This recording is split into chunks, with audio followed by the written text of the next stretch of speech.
All right. It is 7 a.m. Eastern. We are a little bit early this morning, and it is time for Sales Logic, the show where we dive into the strategies, everything that you need to know to sell effectively in today's marketplace.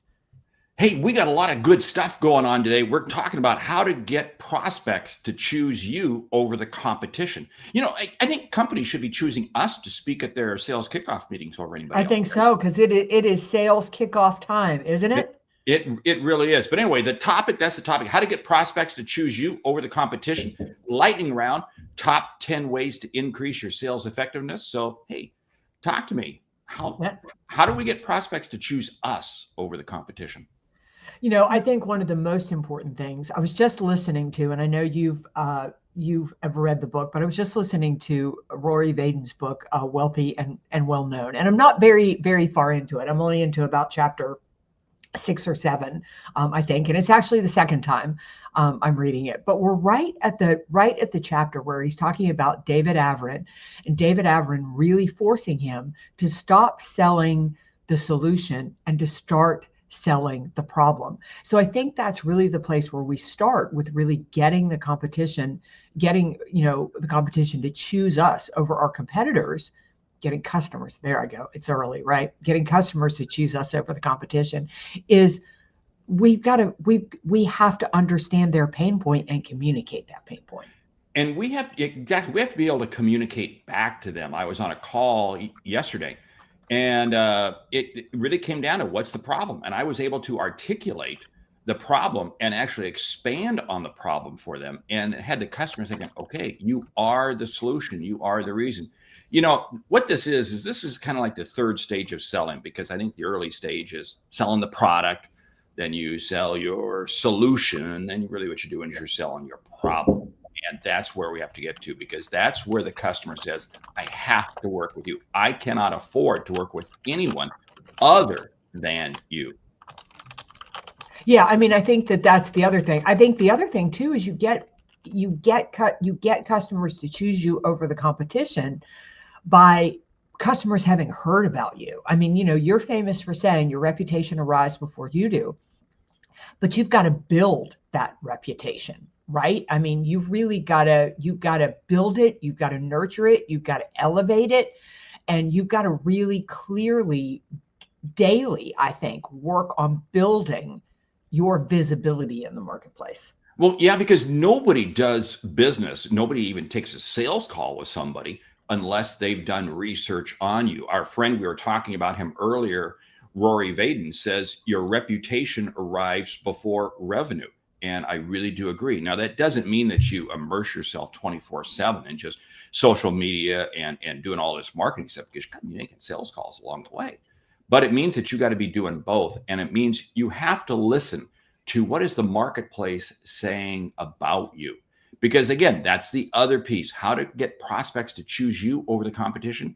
What are your current customers saying about you? What are others saying about you? Because again, it's amazing how much business we may not know it comes to us by way of a referral, but it comes to us by way of somebody sharing something with somebody positive about us and what we do. So it is absolutely incredible. It's absolutely critically important.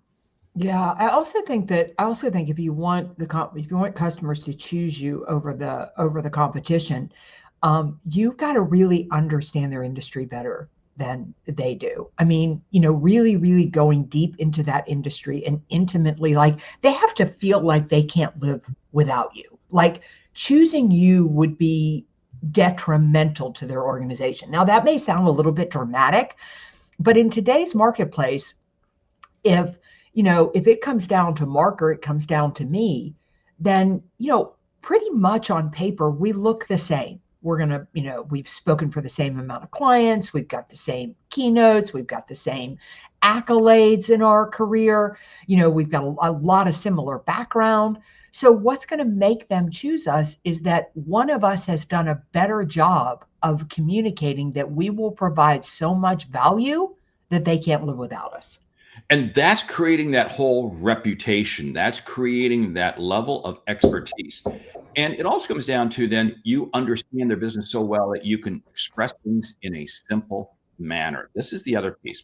A confused customer does not buy. A confused customer will say, I'm not going to make any decision at all. We're just going to wait. We are just going to wait, and we're going to decide to make a decision later on. This is why we as salespeople have to look at everything that we do through the lens of the customer and say, is my offer, is how I'm going to help you solve your problem simplistic enough for you to understand? And you know what? We can screw up a 2-car funeral pretty quickly. Dumb it down, dumb it down.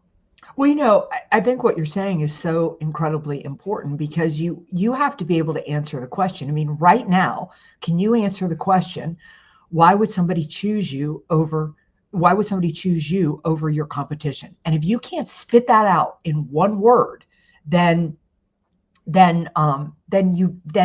should they know? If you don't know it, then they're not going to know it either. Well, that comes back to that whole thing that the first sale that's ever made is the sale you make to yourself, because whether or not you believe in your solution.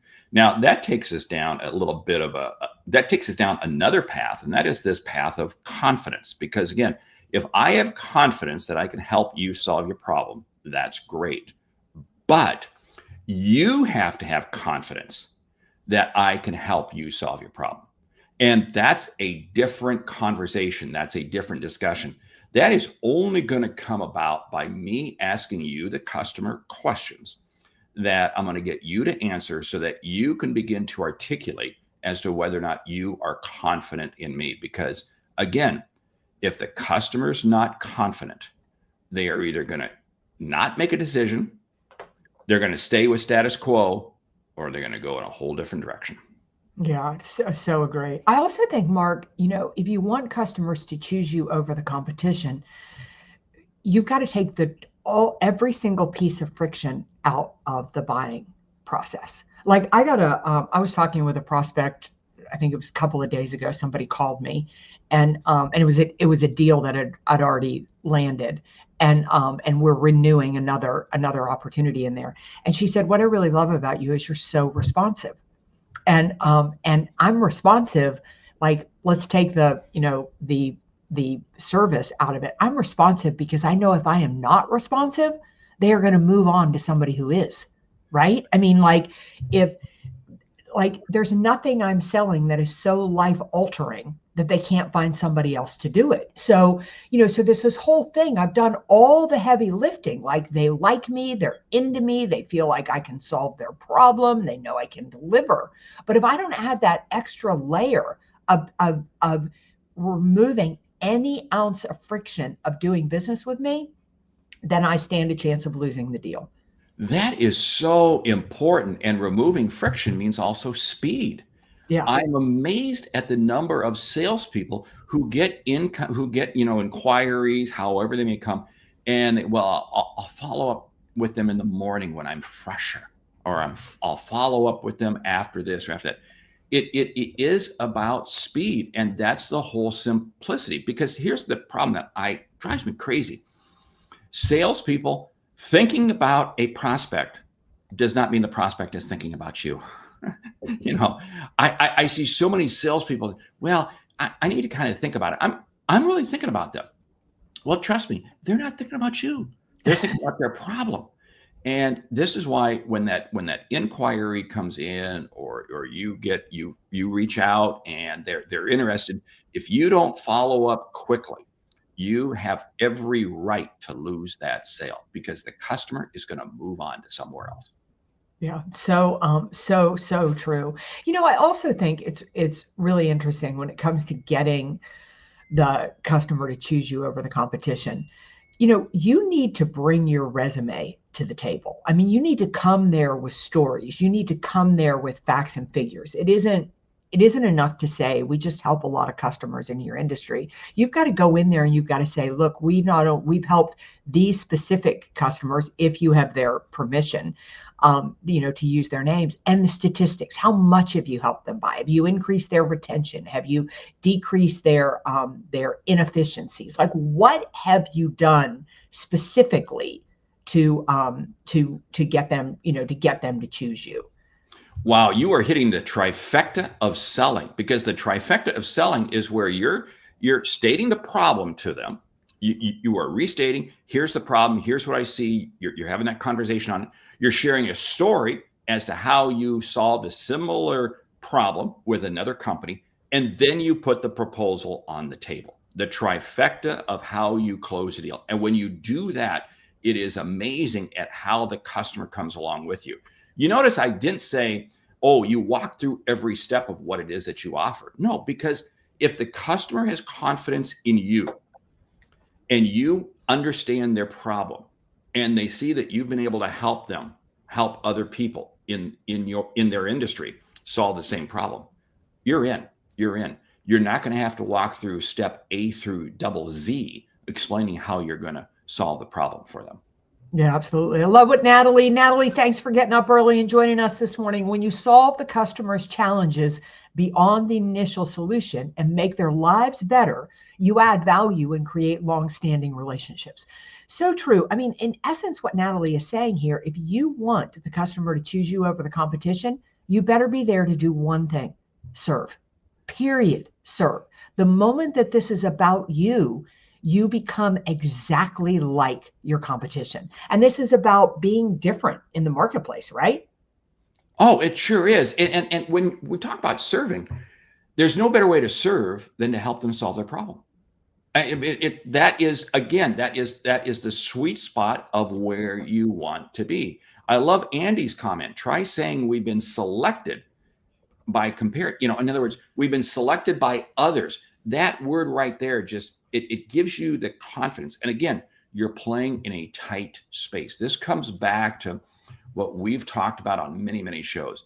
Don't try to deliver what it is that you do to everyone in the business world. Know your sweet spot, stay in your industry, stay in your lane, and focus right there. That's how you become the person who people will select.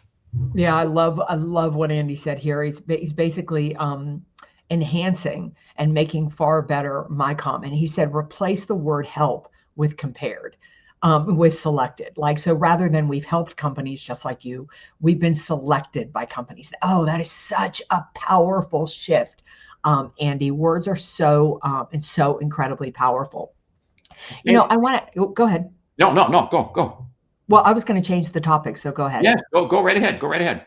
Well, what I was going to say was, when you think about words, it makes me think about personalization, and it makes me think about the if you want the competition, if you want the customer to choose you over the competition, they have to feel like you've taken the time to really get to know them, and the solution that you're crafting for them is one that is personalized to their needs. It's not something that is just off the shelf. And that comes back to the whole problem. I mean, what's interesting is I don't think you can go deep enough into the customer's problem, because the customer's problem always has an upstream and a downstream. There's an upstream, what caused the problem, and there's a downstream, what happens if it doesn't get solved? What are the implications? And when you understand the full range of that problem, it is amazing at how they're going to see you as the person who they cannot afford to not work with. And you become, and what this also does is it also removes price from the equation, because now you know exactly what it is that they are looking for. Yeah. Mark, what's the question today? The question today. Hold, before we get to the question, I'm sorry, the question. Man, I'm losing it here today. It's early. The question comes and says, good morning, Meridith and Mark. As sales continues to shift from a traditional B2B supplier perspective, product focus, toward a more retail customer-centric focus, I'm very interested to know if it would be more effective for field sales teams to understand their business partners, buyers, or key decision makers' KPIs, excluding monetary incentives. I want to come back to that. By doing so, they could better collaborate and align their strategies to help those buyers or decision makers achieve their KPIs while driving sustained growth for all involved. Thank you, Peter, from wherever. Okay, it's a long question. I got some thoughts on it, but you jump in first. No, Mark, this is your question. When I heard the question, I thought he is speaking Mark's language. So I'm going to let you go first on this one. Here's the deal. This is a traditional distributor dealer model. And I'll tell you what, you have got to understand your distributors, your dealers, your brokers, however you want to call it. You've got to understand every component about their business, including their monetary rewards. You have to, because again, these people at the dealer distributor level are focused on the customer. They absolutely own the customer, because again, they don't move. You move. You as a manufacturer, as a supplier, whatever, you're all over the place.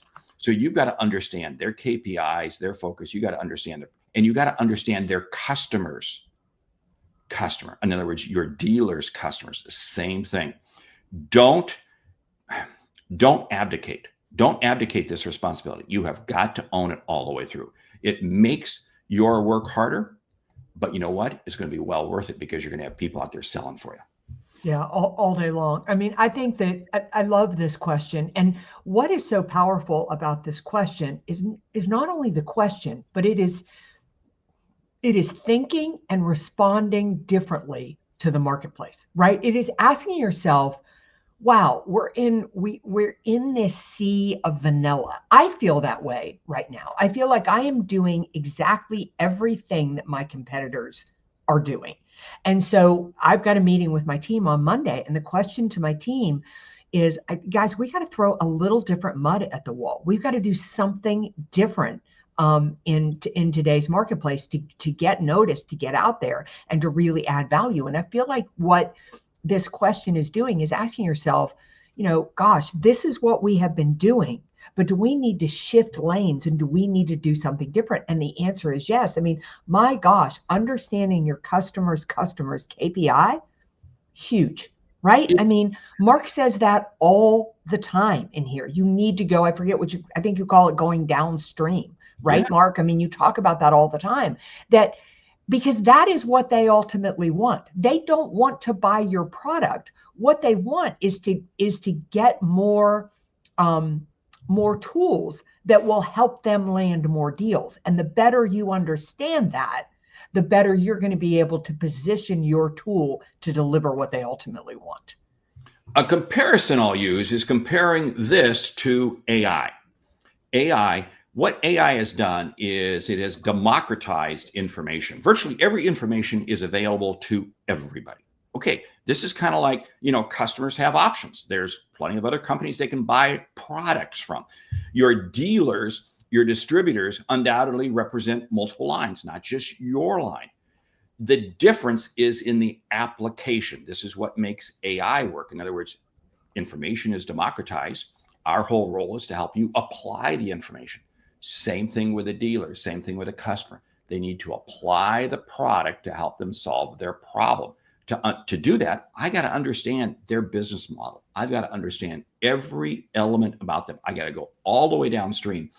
And you may be poking your nose under the tent of some tents that really don't want to be revealed, but you have to. You've got to, because this is the only way you're going to be able to stand out and be separate from everyone else out there.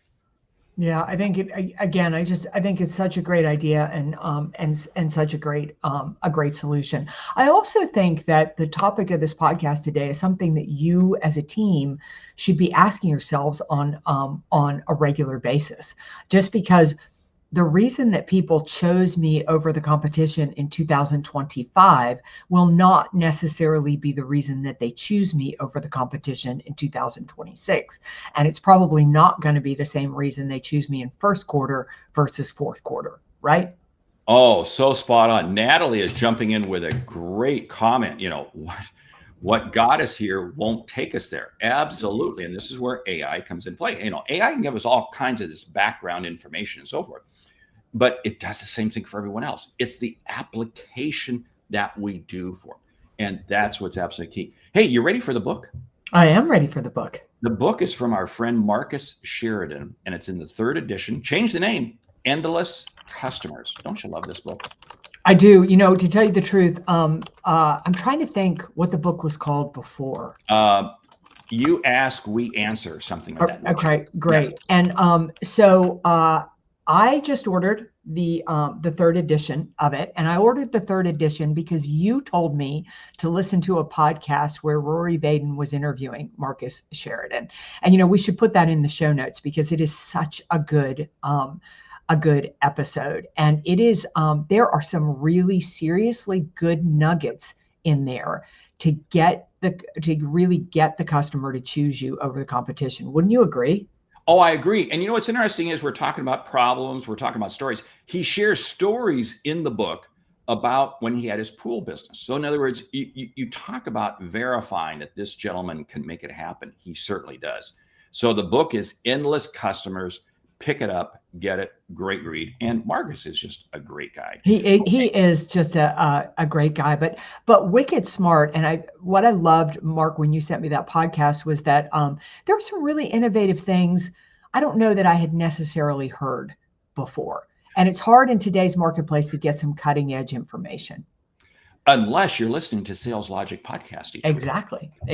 Hey, okay, are you ready for the lightning round? Dave Sanders. Yeah, pop in with Dave. Comment. Yes, your future goals will determine your present actions. Oh yeah, you bet. I love that. I love that. Love that thinking. Lightning round. Top 10 ways to increase your sales effectiveness. Go. Number one, you need to have a sales strategy. You need to have a sales plan. Number two, you got to own your time. Number three, you need to be consistent. I think it's the sexiest word in sales. And whatever you do, focus on the consistency of doing it. Number four, you got to make sure that every message you are sending out is bringing value to the customer. It's what is of importance to the customer. It's not what is of importance to you. Yeah. Number five, if you want to be more effective in sales, focus on the right prospect. I mean, that's so incredibly important. And I'm going to add to that. That means measuring the effectiveness. Not all prospects are created equal. There are some prospects that you do want to say, you're out of here. Sorry, exit. So I can spend more time on the better ones. Yeah. Number seven, you got to have a follow-up strategy. You've got to realize that you better be in this to play the long game. Number eight, you have to be continually reinventing, reworking. What are the questions you're asking? What is the messaging that you're sending? Go back to what Mayor said earlier. Sometimes you got to throw different mud on the wall to see what sticks. Yeah. Number nine is you need to build your network. You got to realize that the most effective cold call out there is the network. Number 10, I'm going to build on that because, again, it's realizing that the marketplace is talking about you. What is the marketplace saying? So you better be nurturing your network on a daily basis. Hey, with that, we want to say thank you for listening to Sales Logic this week. If you like what you hear, subscribe, rate, and review the show on your favorite podcast app. Something we've said has earned you a single dollar. Consider telling a friend about our show because it's how we grow when we help you grow. I'm Mark Hunter. And I'm Meridith Elliott Powell. Remember, when you sell with confidence and integrity, all of this uncertainty suddenly becomes your competitive advantage. And the sale becomes logical. All right. Join us right back here next week for another episode of Sales Logic. Next week, we will be coming to you at 8 a.m. Eastern. And remember, if you have questions, if there's topics you want us to cover, just shoot us an email. We'll feature you right here on Sales Logic. Now go close a deal. Have a good week.